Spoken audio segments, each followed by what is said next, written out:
Hey guys, so this is going to be a BIM 360 basic overview, and we won't go too in depth into BIM 360. This will just be a introduction. So this is the first of a series of videos I'll do, and later videos will actually open up BIM 360 on the browser. We'll take a look at some of the functionality within Revit. So this is just kind of introducing BIM 360, and our focus is going to be BIM 360 design. There's a variety of products underneath the BIM 360 umbrella. Everything is built on top of Forge, starting with BIM 360 document management, which is essentially one of the foundational tools within BIM 360. And then we have BIM 360 design, which is what we're mainly going to focus on. And that used to be C4R. And then there's also BIM 360 coordinate or coordination or something like that, which used to be BIM 360 glue. So that's Navisworks, coordination, task. And then there's BIM 360 build, which used to be BIM 360 field. So that's for field management.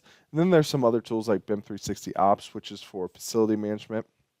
Again, our focus is BIM 360 design. So within BIM 360 design, work sharing in the cloud, which is incredibly powerful. We've seen that on Dropbox. We've seen that with OneDrive and all the other different tools that are out there. Working in the cloud allows you to work in a variety of different locations, multiple people all accessing the same information. Your central model is stored on the cloud, so everybody can access that central model. They can be working from home, they can be working from another country, and everybody's is still working on that same model. So how to access BIM 360 design projects? Um, you know the everything that you're doing is still in Revit. You're not working directly in the cloud.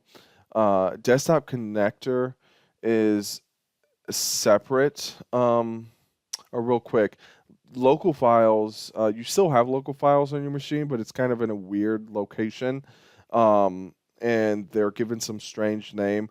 BIM 360 kind of manages a lot of that for you. So, when you open up a model, it automatically creates local files for you. You don't even have to worry about that stuff. But there are local files, and that it is on your machine, and it's being leveraged while you're working locally, and then constantly speaking back, to that central model. BIM 360, comes with Revit. So when you install it, you have, as soon as you get invited to a BIM 360 project and you have a BIM 360 license, you're good to go.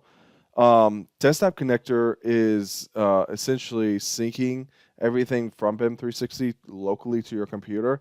And the way that I leverage desktop connector, and you'll see it's the structure is no different than what you would see in BIM 360 on the browser, or even if you try to browse out through BIM 360 and link to another collaboration model or work sharing model, it but the way that I use it is for like PDFs or images or DWGs, because you can link to that location, and as long as everybody else has desktop connector, they can also link to that location automatically. So you go to manage links, you import or link that CAD file, you link it into that location to the desktop connector, and then from there everybody else can see it when they open up the model. As long as they have desktop connector, it'll be synced to their computer. Those other files outside of Revit files. Now you won't see those Revit files unless they've been dropped into the desktop connector. That means that they're technically not a work shared model. So they're not a central model that's being, that's leveraging BIM 360. So keep that in mind when you're messing with desktop connector. You must be invited to a project. You have to be invited to a BIM 360 project. You have to have a license to access a model and open it in Revit. And you do need an Autodesk account. The updates that were made in 2019.1 was the update to the interface, and that was mainly to modernize it, but also to embrace this BIM 360 workflow. And also, what's been really powerful is the improved recent files um, uh, options, or the functionality within the homepage. So when you click on a locally saved central model, it will it'll give you a prompt that says, hey, you're opening this, we're going to create a local file for you. So we're not going to open up central, and it'll tell you, hey, if you do want to open up the central, you're going to have to browse out to it and then specifically say, don't create a local so that you can open up the central. That's really powerful because that means that people that are opening up the same projects can just simply click on their projects from the homepage, and then it opens the model without any worries of them opening up a central. BIM 360 projects, on the other hand, don't actually have to worry about that anyway, because it'll never open up the central model. There's really no way to open up that central model, so when they click the recent files, that'll open. If they browse out to that file, it opens it up in the exact same way. So the only difference is if you manually browse out to those BIM 360 models, it will allow you to audit or specify work sets. And also keep in mind that in the dialog box, if you were to go to open, in the dialog box, there was a BIM 360 button that you could use to browse out to BIM 360 projects. That does not exist anymore. That has been shifted over here to the left part of your screen. So the left bottom corner, and it's not something that you can access if you come up to the models and then open. It's not something you can access there from there anymore. You have to go down to this left corner, so the BIM 360 corner, pretty much. As we spoke before, there's you can click on these recent files, it opens it, and these symbols kind of tell you what's going on. So this symbol here is a locally saved model, so it's it's a locally work shared model. So it's saved either locally or it's saved on Revit server or whatever method that you have for dealing with those types of models. That's what it's telling you. Hey, this is a local central model, or it's locally on your network somewhere. The next one is this, which is the same symbol but with a cloud. All that's telling you is that, hey, this is on BIM 360. And then the third one that you will see is nothing, and that's telling you that, hey, this is not a work shared, nor is this on the cloud. So this could be something that's saved to your C drive and it doesn't have work sharing set up. Maybe it's you're the only one accessing the model. So essentially, that's what that is. Again, over here to the left corner, or the left bottom corner, you'll find the BIM 360 tab, or the BIM 360 portion, where you can open up the models and browse out to those different models and open them up. You can publish them from there as well. And publishing we'll talk about later.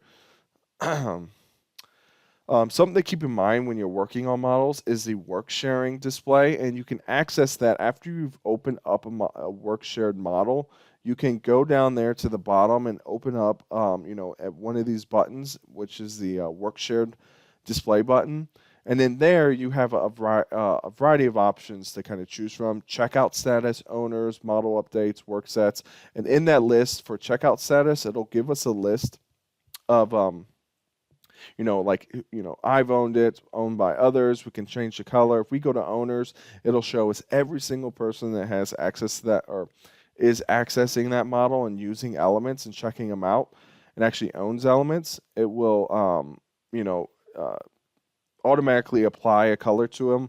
You can change that color later, but it's something really useful, and it's determined, the update and how quickly it updates is determined by, if you go to files, then options. When you're in there, you can apply how quick it is, how quick you're talking to the central model. So usually by default it's set to 5 seconds. So every 5 seconds it updates your model. It's constantly communicating to that central model.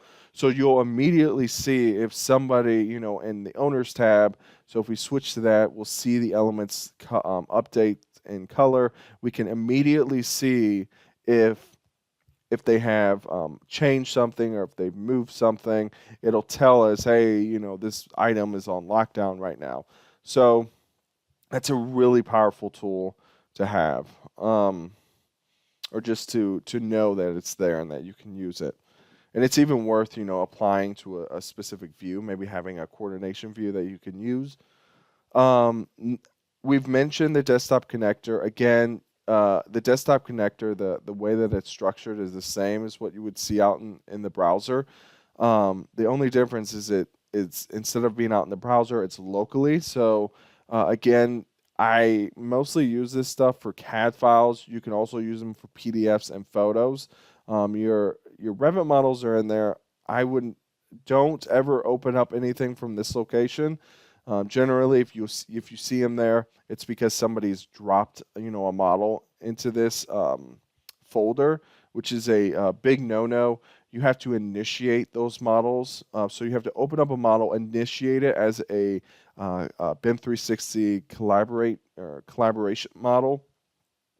You do not manually drop them into this location and then turn them into Essential. So keep that in mind when you're setting them up. And we will go through that process later on. So we'll go through just a quick how do you initiate a BIM 360 model. And then the last thing is admin access. I wanted to mention this, even though this is kind of further down the line and more maybe advanced topics. But when you're getting into BIM 360, be open to allowing you team members and other folks into as an admin on projects. It'll help you as somebody that's kind of managing this, so you're not too overwhelmed with miscellaneous tedious things, especially if it's simply adding a user to a project. So having those backup power users there as admins will help you out quite a bit. So don't be afraid to add those people. There's not too many things they can mess up, and things that they can mess up, we can always get back. So and having good training in place is going to mitigate that quite a bit.